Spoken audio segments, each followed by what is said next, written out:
Hello dear students, once again welcome back to our channel Gyan lab. बहुत सारे बच्चे confusion में हैं और वो कंटिन्यूअसली यहाँ वहाँ की न्यूज़ देखकर खुद भी कंफ्यूज हो रहे हैं और बाकी अपने फ्रेंड्स को भी कंफ्यूज कर रहे हैं। तो मैं आप लोगों के कुछ कंफ्यूजन्स को क्लियर करने के लिए ये वीडियो लेकर आई हूँ। ऑलरेडी आप ऐसी बहुत सारी वीडियोस देख चुके होंगे जहाँ पर आपको ये अपडेट मिल चुका होगा। फिर भी जिन बच्चों को पता नहीं है, जो बच्चे हमारी चैनल को फॉलो करते हैं एक्सक्लूसिवली, उनके लिए मैं ये इन्फॉर्मेशन लेकर आई हूँ। This is for boards 2022। Okay, सबसे पहला क्वेश्चन जो बच्चों का है, आपने थंबनेल में तो देख ही लिया होगा कि सबसे पहला पॉइंट है, एग्जाम्स पोस्टपोन हो गए हैं क्या? बोर्ड के एग्जाम्स 10th और 12th के, एसएससी और एचएससी के एग्जाम पोस्टपोन हो गए हैं क्या? तो नहीं, अब तक कोई भी इसको लेकर कंक्लूजन नहीं आया है। तो there is no conclusion. Already Bachchu Kadu ji ने, जो हमारे एजुकेशन मिनिस्टर मतलब एजुकेशन डिपार्टमेंट के मेंबर हैं, उन्होंने ऑलरेडी एप्लीकेशन दिया है कि बोर्ड एग्जाम्स को एक महीना पोस्टपोन कर दिया जाए, एक महीना आगे ढकेल दिया जाए। बट इस बात को लेकर जब वर्षा गायकवाड़ मैडम से पूछा गया तो उन्होंने बोला है कि अभी तक उन्होंने कोई फाइनल कंक्लूजन नहीं दिया है। इससे रिलेटेड जो भी फाइनल कंक्लूजन होगा वो 15 फरवरी को रिलीज किया जाएगा, या 15 फरवरी को वो हमको बता देंगे, क्योंकि इनिशियल टाइम टेबल के हिसाब से 15 फरवरी को बोर्ड के प्रैक्टिकल स्टार्ट होने चाहिए थे, जो टाइम टेबल पहले रिलीज किया गया था। तो उसको अगर हम फॉलो करें तो 15 फरवरी को बोर्ड के प्रैक्टिकल स्टार्ट होने चाहिए, लेकिन अभी तक बोर्ड के प्रैक्टिकल्स को लेकर कोई कंक्लूजन नहीं दिया गया है कि कब आएगा, हॉल टिकट कब आएगी। तो अभी तक एग्जाम पोस्टपोन हुए हैं या नहीं हुए हैं, इसका कोई कंक्लूजन नहीं है। हो सकता है 10-15 दिन एग्जाम आगे चले जाए, देर आर चांसेस। देखो 50-50% है। मैं सुबह तक 70-30% का कंक्लूजन आपको बता रही थी कि शायद एग्जाम पोस्टपोन नहीं होगा। अभी भी मैं उसी चीज पे बोल रही हूँ कि शायद थियोरी एग्जाम पोस्टपोन ना हो, प्रैक्टिकल्स को थोड़ा सा आगे ढकेल दें और आपको ज्यादा गैप ना देकर back to back practical exam रख के खत्म कर सकते हैं, ऐसा हो सकता है। ठीक है, थियोरी एग्जाम 4 मार्च से होने वाला है, उसको लेकर अभी तक कोई कंक्लूजन नहीं निकला है। बोर्ड के प्रैक्टिकल्स कब होंगे उसको लेकर अब तक कोई कंक्लूजन नहीं निकला है। तो प्लीज ऐसा मत सोच के चलो कि एग्जाम पोस्टपोन हो गया है। अगर हो जाएगा तो आपको इन्फॉर्म कर दिया जाएगा, आपके कॉलेज के टीचर्स, आपके बाकी के सारे टीचर्स, हम यूट्यूब टीचर्स, हम आपको इन्फॉर्म कर देंगे। लेकिन अभी कोई ऐसा कंक्लूजन नहीं है कि एग्जाम पोस्टपोन हो गया है। तो प्लीज आप जितने जोश से, जितने जज्बे से आप पढ़ाई कर रहे हैं, जितने पैशन से आप अपनी पढ़ाई कर रहे हैं, प्लीज चालू रखो। क्योंकि बोर्ड एग्जाम पोस्टपोन हो भी गया तो फिर एंट्रेंस के लिए कम टाइम मिलेगा, एंट्रेंस जल्दी होगा, और फिर एंट्रेंस अगर जल्दी होगा तो आपको रिवीजन के लिए टाइम नहीं मिलेगा, याद रखो। सो आप ऐसे होप्स में मत रहो कि यार पोस्टपोन होना चाहिए, पोस्टपोन होना चाहिए। पूरी लाइफ अपनी पोस्टपोन हो जाएगी। हो गया तो आपके लिए ही बेटर होगा, लेकिन अगर नहीं हुआ तो आप लटक के नहीं रहने चाहिए। Yes everybody, that is what I mean to say. Second चीज, आपके प्रैक्टिकल एग्जाम्स को लेकर और आपके इलनेस को लेकर, समझो कि कोई बच्चा अगर एग्जाम के टाइम पे, प्रैक्टिकल एग्जाम के टाइम पे अगर कोई बच्चा एब्सेंट रहता है ड्यू टू XYZ रीजन, यानी कि अगर आप बीमारी की वजह से या किसी सीवियर इलनेस की वजह से आप अपना एग्जाम नहीं दे पाते हैं, तो आपके पास स्ट्रॉन्ग इनफ रीजन होना चाहिए, उसका प्रूफ होना चाहिए, और आप अपना प्रैक्टिकल एग्जाम रीअपियर कर पाएंगे अपने थियोरी एग्जाम के बाद। इसको हम बोलते हैं आउट ऑफ टर्न, यानी कि you can reappear after your theory exams, जो कि 31 मार्च तक ऐसा पकड़ के चल सकते हैं कि वोकेशनल सब्जेक्ट जो है, CS, IT, इको, साइको, जो भी सोशियो वगैरह जितने भी सब्जेक्ट्स है, सब एग्जाम 31 मार्च तक ऑलमोस्ट खत्म हो जाएंगे। उसके बाद जिन बच्चों का प्रैक्टिकल एग्जाम मिस हो गया था वो बच्चे रीअपियर कर पाएंगे। लेकिन जो बच्चे एब्सेंट होंगे उनके पास ठोस प्रूफ होना चाहिए कि वो क्यों एब्सेंट है। पढ़ के नहीं हुआ इसीलिए तुम एब्सेंट थे तो तुमको रीअपियर करने नहीं मिलेगा। आपके पास आपका मेडिकल सर्टिफिकेट होना चाहिए कि मैं सीरियसली बीमार था इसीलिए मैं एग्जाम नहीं दे पाया। ठीक है, तो ये सेकंड चीज जो मुझे आपको बतानी थी वो थी ये।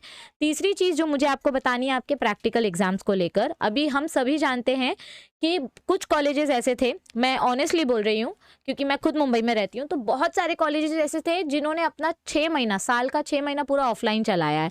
उन्होंने सारे प्रैक्टिकल्स कराए, सारे लेक्चर्स कराए, एग्जाम्स भी ऑफलाइन ले रहे हैं। मैं ऐसे बहुत सारे कॉलेजेस जानती हूँ। लेकिन ऑनेस्टली आउट ऑफ मुंबई बहुत सारे कॉलेजेस ऐसे थे जिन बच्चों को इस साल भी ऐसे सिर्फ गलती से 1 या 2 बार कॉलेज जाने को मिला है। तो बहुत सारे कॉलेजेस को ध्यान में रखते हुए, यानी मेजॉरिटी कॉलेजेस को ध्यान में रखते हुए प्रैक्टिकल्स बहुत कम कंडक्ट किए गए।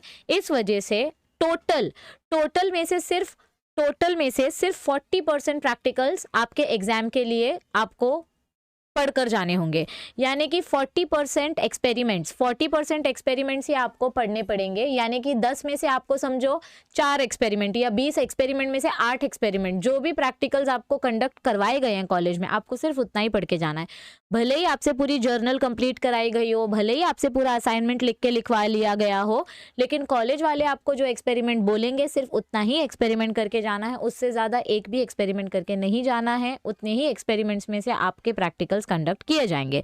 This is my third point. और जो लास्ट पॉइंट है वो है ये कि there will be no external practical examiner. मतलब क्या? नो एक्सटर्नल प्रैक्टिकल एग्जामिनर मतलब क्या होता है कि जब आपके प्रैक्टिकल एग्जाम्स कंडक्ट किए जाते हैं तो एक इंटरनल होता है, यानी आपके कॉलेज के प्रोफेसर होते हैं, एक एक्सटर्नल प्रोफेसर होते हैं। समझो बायोलॉजी में आपके खुद के बायोलॉजी टीचर आपका प्रैक्टिकल एग्जाम कंडक्ट करवा रहे हैं, एक टीचर, और एक बाहर से सुपरवाइजर आते हैं, एक्सटर्नल सुपरवाइजर आते हैं। लेकिन इस बार आपके अभी 40% ही एक्सपेरिमेंट्स कंडक्ट किए जा रहे हैं, तो बाहर से कोई एक्सटर्नल सुपरवाइजर नहीं आएगा, एक्सटर्नल एग्जामिनर नहीं आएगा। आपके ही कॉलेज के 2 टीचर्स सिलेक्ट किए जाएंगे सेम सब्जेक्ट के, यानी बायोलॉजी के लिए 2 टीचर्स। एक हो सकता है कि आपके ही जूनियर कॉलेज के हों, एक हो सकता है सीनियर कॉलेज में से हों, या कोई दूसरे ऑल्टरनेट सेम सब्जेक्ट के दूसरे प्रोफेसर हों। तो आपके ही कॉलेज के 2 टीचर्स सिलेक्ट किए जाएंगे, जो इंटरनल टीचर आपके ही कॉलेज के टीचर है, और वही लोग आपके प्रैक्टिकल्स को कंडक्ट करने वाले, यानी वही लोग आपको सुपरवाइज करने वाले। Only internal examiners will be taken into consideration, okay? Only internal supervisors will be taken into consideration। अगर समझो किसी एक सब्जेक्ट के लिए एक ही टीचर है, आपका जूनियर कॉलेज है, सिर्फ 11वीं 12वीं तक ये डिग्री कॉलेज नहीं है, एक सब्जेक्ट के लिए एक ही टीचर है, तो फिर वही टीचर एक्सटर्नल एग्जामिनर के ऑप्शन में भी साइन करेगा और इंटरनल एग्जामिनर के ऑप्शन में भी साइन करेगा। ये थी बहुत सारी 4 इंपॉर्टेंट चीजें। एग्जाम अभी तक पोस्टपोन नहीं हुआ है, उससे रिलेटेड कोई कंक्लूजन नहीं है। प्लीज न्यूज चैनल्स देखकर कंफ्यूज ना हो। आपके प्रैक्टिकल एग्जाम में अगर आप किसी सीरियस रीजन की वजह से एब्सेंट रहते हो तो आपके पास उसका प्रूफ होना चाहिए, ताकि आप उसके रीअपियर के लिए अप्लाई कर सको। थर्ड, प्रैक्टिकल्स में आपके सिर्फ 40% प्रैक्टिकल्स कंडक्ट किए जाएंगे टोटल में से। और फोर्थ, आपके एक्सटर्नल एग्जामिनर नहीं आएंगे, आपके इंटरनल एग्जामिनर्स ही आपको सुपरवाइज करेंगे। तो ये 4 बहुत ही इंपॉर्टेंट चीज़ें थी। और एक चीज़ मैं बोलना चाहूँगी कि आपके प्रैक्टिकल्स कितने मार्क्स के होते हैं? फिजिक्स, केमिस्ट्री और बायो की अगर मैं बात करूँ, PCB की, तो प्रैक्टिकल अपने होते हैं 30 मार्क्स के। अब तुम खुद सोचो ना, अगर तुमको सिर्फ 40% एक्सपेरिमेंट कराया जा रहा है, तो तुम अगर सिर्फ 40% मतलब 10 में से अगर 4 एक्सपेरिमेंट भी करके जाते हो तो ये 30 मार्क्स पूरे के पूरे तुमको मिल सकते हैं। इसीलिए थंबनेल पे भी लिखा है कि 30 मार्क्स कंफर्म्ड, यानी कि सिर्फ जितना प्रैक्टिकल कराया गया और जितना बोला है उतना करके जाओ, पूरा प्रैक्टिकल का मार्क्स आपके हाथ में आना चाहिए। 2-3 मार्क्स कट हो भी गया इधर उधर छोटे मोटे मिस्टेक्स में, तो भी 25 के ऊपर तो सब बच्चों को मार्क्स मिलना चाहिए। इसीलिए आपके कॉलेज में जिन के कॉलेज में प्रीलियम प्रैक्टिकल्स कंडक्ट हो रहे हैं उनको सीरियसली अटेम्प्ट करो, क्योंकि गलती से भी अगर बोर्ड एग्जाम्स इधर उधर हुआ, आगे पीछे हुआ, तो हो सकता है कि वो लोग फाइनल प्रैक्टिकल्स ना लें और प्रीलियम प्रैक्टिकल्स के मार्क्स ही काउंट करें। सो प्रीलियम का थियोरी पेपर सीरियसली दो, प्रीलियम के प्रैक्टिकल पेपर सीरियसली दो, क्योंकि कुछ भी अगर एग्जाम कैंसलेशन के चांसेस आए तो ये जो अभी आपके एग्जाम हो रहे हैं ना, इसी के मार्क्स काउंट किए जाएंगे। बहुत सारे बच्चों के कॉलेज में तो साल भर एक भी यूनिट टेस्ट नहीं हुआ, एक भी प्रैक्टिकल नहीं हुआ, बट अब होगा। एक कम से कम सब कॉलेजेस में कंपलसरी कंडक्ट किया जाएगा, प्रीलियम हो या यूनिट टेस्ट हो या सेमिस्टर हो, एक एग्जाम कंडक्ट किया जाएगा, ताकि इमरजेंसी के लिए वो मार्क्स वो कंसीडर कर सके। सो प्रीलियम के प्रैक्टिकल्स को कंपलसरी अच्छे से अटेंड करो, सीरियसली अटेंड करो, प्रीलियम थ्योरी को सीरियसली अटेंड करो।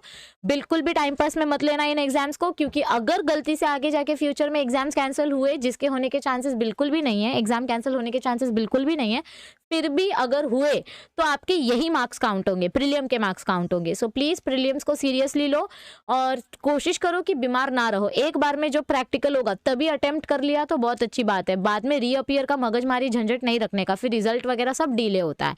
सो आई होप आपके जितने भी क्वेश्चंस थे वो सारे इस वीडियो से क्लियर हो गए होंगे। फिर भी अगर कोई क्वेरी है तो आप कमेंट सेक्शन में पूछिए, we will try to solve your query. So I hope आप लोग हमारे सारे 1 शॉट वीडियोस देख रहे हो। अजय सर ने एक बड़ा सा 12 घंटे का वीडियो डाला है जिसमें उन्होंने पूरा फिजिक्स 1 कवर किया है। वो आपके डेली 1 शॉट वीडियोस को ही बस कंपाइल करके डाल दिया गया है, ताकि एंट्रेंस के टाइम पे पढ़ते वक्त आपको बार बार 4 वीडियो ढूंढना ना पड़े। एक वीडियो खोलो, उसमें आपको 8 चैप्टर मिल जाएंगे। ऐसे ही फिजिक्स 2 का भी आएगा, ऐसे ही बायो के भी 2 वीडियोस आएंगे, बायो 1 और बायो 2, ताकि आपकी सीईटी की भी प्रिपरेशन अच्छे से हो सके और बोर्ड्स की भी प्रिपरेशन अच्छे से हो सके। सो बस पढ़ते रहो बच्चों, सिर्फ पढ़ते रहो, आपके लिए हम सब कुछ करेंगे, आप बस पढ़ाई पे ध्यान रखो, इधर उधर ध्यान मत भटकाओ। All the best and take care of your health. Don't worry about anything, just take care of your health and keep studying properly. Bye bye, take care, see you soon, stay tuned.